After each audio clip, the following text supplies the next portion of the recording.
ஊடக நண்பர்கள் அனைவருக்கும் என்னுடைய வணக்கம். கெட்டவே மற்றும் ரிலையன்ஸுக்கு என்னுடைய வாழ்த்துக்கள். விஜய் நம்பியருக்கு என்னுடைய நன்றி. விக்ரமுக்கும் ஜீவாவுக்கும் என்னுடைய அன்பு.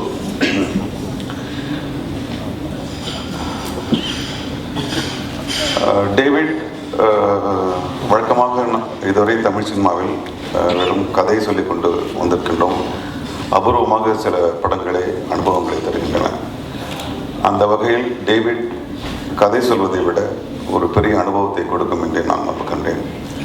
ஏனென்றால் ஒரே படத்திலே வேறு கதைகளை சொல்லி அதை இணைக்கின்ற ஒரு விஷயம் முதல் முறையாக தமிழ் சினிமாவில் நடந்தேறி இருக்கிறது என்று நம்புகிறேன். உண்மையில் நான் இந்த படத்தில் நடித்ததற்காக விஜய் நம்பியாருக்கு பெரும் நன்றி சொல்ல வேண்டும். ஜீவா, விக்ரம் எல்லோருமே கடந்து வந்த ஒரு அனுபவம் எங்களுக்கு அந்த சிங் சவுண்ட். நான் வந்த காலத்தில் 25 வருடங்களுக்கு முன்னால் சைலன்ஸ் என்று சொன்னால் சைலன்ஸ் வரும் படப்பிடிப்பு தளத்தில். ஆனால் இப்பொழுது சைலன்ஸ் என்று சொன்னால் சத்தம் 2 மடங்கு அதிகமாகிறது. இந்த சூழ்நிலைக்கு பழகிவிட்ட எங்களுக்கு இந்த படத்தில் டேவிட் படத்தில் நடிக்கின்ற பொழுது சைலன்ஸ் என்று சொன்னால் குண்டூசி விழுந்தால் கூட ஒரு பேரிடி போல் விழுகின்ற ஒரு நிசப்தம் அமையும். அது ஒரு பெரிய ஒரு பயத்தை பயம் இல்லை, ஒரு ஃபோக்கஸை கொண்டு வரும்.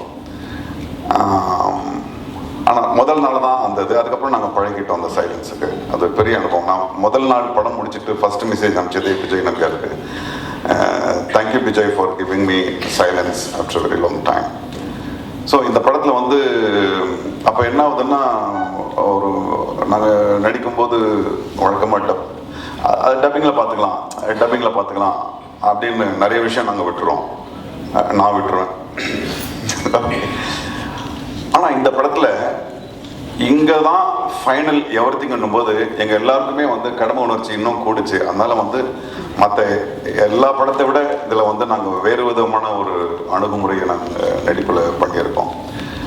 மற்றபடி உண்மையாகவே இந்த படம் ஒரு பெரிய அனுபவத்தை கொடுக்கும்னு நான் நினைக்கிறேன். ஏன்னா இந்த வகையில் தமிழ் சினிமாவில் கதை சொல்லப்படலை. மற்றபடி மற்றவங்க எல்லாருமே சொன்ன மாதிரி Vijay Nambiar is highly professional and a wonderful team. Of course we all worked extra hours. ஆனால் அது வேலை செய்யும் போது அது தெரியவே இல்லை. When we worked we never felt that, because everybody used to keep அப்படியே பேம்பர் பண்ணி. அவங்க 2 பேரும் சின்ன பசங்க, எனக்கு கொஞ்சம் வயசாகிடுச்சு. நான் நைட்டு ரொம்ப போச்சுன்னா சாரதாவை அப்படி பார்ப்பேன், what madam she will get a nice இப்போ சிரிக்கிற மாதிரி சிரிப்பாங்க. But it was wonderful working in that film. It was அவ்வளோ டயர்ஸமாக ஒன்றும் இல்லை.